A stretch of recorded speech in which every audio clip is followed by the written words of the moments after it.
Hello guys, in this video I'm going to show you how to add a slide to a presentation in Google Slides. But before that, don't forget to subscribe, leave a comment down below, because at 10,000 subscribers I'm going to show you my whole YouTube revenue statistics and growth strategy. So without further ado, let's just jump right into it. First you have to open up Google Slides. Here it opens up like this. From here we just have to select a presentation that we want to work on. And then in the bottom right corner we have this little blue icon.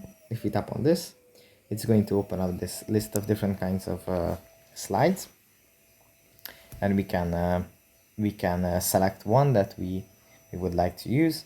Let's say it's title and body, and then we were going to have this slide here.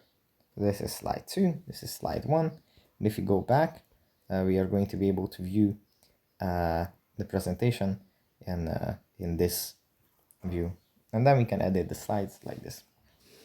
So yeah, that's pretty much it for this video. Hope it was helpful for you guys, and I'll see you in the next one. Bye.